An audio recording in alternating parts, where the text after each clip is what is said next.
Olá, queridos irmãos e irmãs. Sábado, dia 20 de março, sábado da quarta semana da Quaresma. Nos preparando aí, amanhã já é o quinto domingo, e aí, sendo a última semana, já entramos no domingo de Ramos.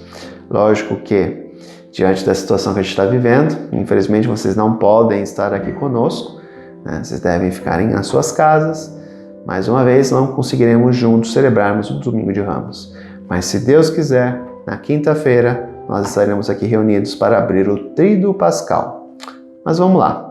O evangelho de hoje é o evangelho de João, capítulo 7, versículos 40 ao 53, que nos dizem o seguinte: Naquele tempo, ao ouvirem as palavras de Jesus, algumas pessoas da multidão diziam: Este é verdadeiramente o profeta.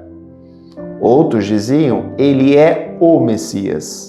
Mas alguns objetavam: Porventura o Messias virá da Galileia? Não diz a Escritura que o Messias virá da descendência de Davi e virá de Belém, povoado de onde era Davi? Assim, houve divisão no meio do povo por causa de Jesus. Alguns queriam prendê-lo, mas ninguém pôs as mãos nele. Então os guardas do templo voltaram para os sumos sacerdotes e os fariseus, e estes lhes perguntaram: Por que não o trouxestes? Os guardas responderam: Ninguém jamais falou como este homem. Então os fariseus disseram-lhes: Também vós os deixastes enganar? Por acaso algum dos chefes ou dos fariseus acreditou nele? Mas esta gente que não conhece a lei é maldita. Nicodemos, porém, um dos fariseus, aquele que se tinha encontrado com Jesus anteriormente, disse: Será que a nossa lei julga alguém antes de ouvir e saber o que ele fez? Eles responderam: Também tu és Galileu, porventura?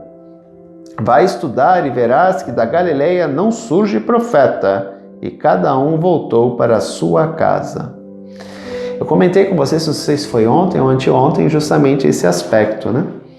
De que Jesus tinha nascido em Belém, né? E que justamente os mestres da lei e os fariseus não acreditavam em Jesus porque desconheciam o fato de que ele tinha nascido em Belém, na Judéia. E aqui está a prova, né? O discurso de hoje, o trecho de hoje, justamente faz alusão a isso. Eles não acreditavam em Jesus porque a Galileia não tinha histórico de profecia. Porque a Galileia, ela nasce depois da separação e da queda do reino de Israel, que era o reino do norte. A Galileia nasce de uma miscigenação de povos.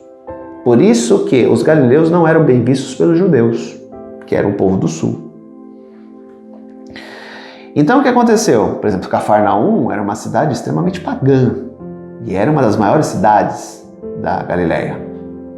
Ela era uma cidade portuária, mais ou menos como Santos. Era uma cidade que era como uma metrópole daquele tempo. E Jesus sai de Nazaré e vai viver em Cafarnaum. Justamente porque a meta dele não era só evangelizar judeus, mas também os pagãos. Portanto, aqui fica a dimensão do aspecto de que a fama de Jesus levava à interpretação. Ele é o profeta que estava sendo esperado para a época do Messias? Ou ele é o Messias? Ou ele é o quê? Né? Havia muito disso. Há um livro chamado Bandidos, Profetas e Messias, de um historiador bíblico chamado Richard Horsley, que eu usei justamente no meu trabalho de conclusão de curso da teologia, e que falava o seguinte, o Richard Horsley falava o seguinte: na época de Jesus, havia vários Messias. Vários Messias. O que acontecia? Alguém que reunia 12 homens em torno de si, se levantava contra o império, era visto como Messias. Algum homem de Deus que falava sobre a lei, sobre a interpretação da lei, era o Messias. Ou seja, era tanta ânsia da espera, da ansiedade, da espera da chegada do Messias, que qualquer um que se destacasse no meio da multidão, é o Messias. Por isso essa dificuldade de ver Jesus como Messias, principalmente pelas autoridades religiosas de Jerusalém. Por quê? Porque Jesus, para a nossa visão hoje, nós poderíamos chamar Jesus de um pacifista. Jesus não pregava a expulsão do Império Romano. E isso era algo que matava por dentro as autoridades religiosas, porque eles se submetiam ao Império Romano para manter o status quo, para manter os seus cargos e manter o povo controlado, poderíamos dizer assim. Então o que acontecia? Eles olhavam para Jesus e não podiam ver em Jesus o Messias, porque eles esperavam o Messias glorioso, o Messias que ia reunir o povo em torno de si e expulsar os invasores romanos. Se Jesus tivesse feito isso, opa, ele é o Messias. E as autoridades religiosas de Jerusalém teriam apoiado ele.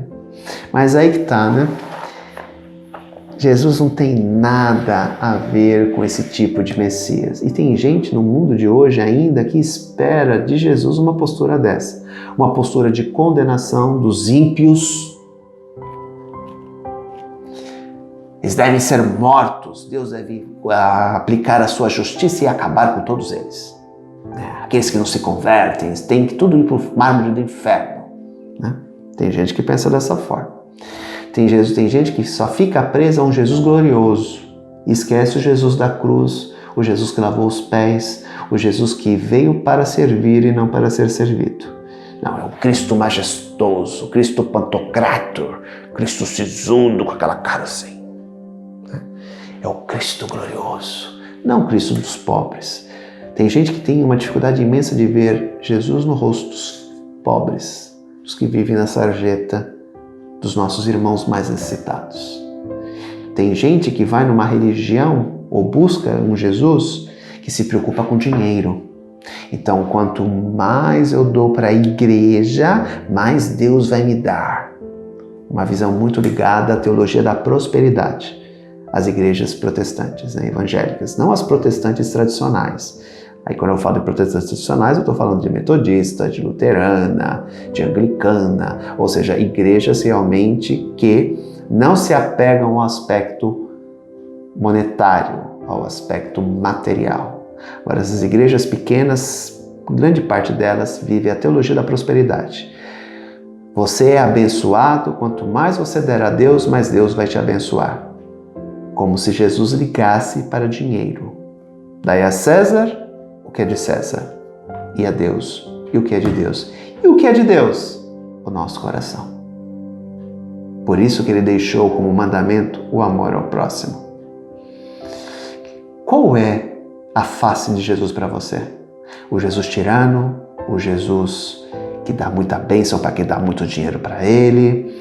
O Jesus top econômico? Então, aquele cara está na sarjeta porque ele é vagabundo. Não porque não teve oportunidade na vida. Ele está nessa situação porque não trabalhou. Ele está nessa situação porque é um drogado. Ele está nessa situação por isso, por aquilo. Eu não tenho que me preocupar com ele. Qual é a face de Jesus para você? Para mim, o meu Jesus é o Jesus dos pobres. É o Jesus que veio para servir e não para ser servido.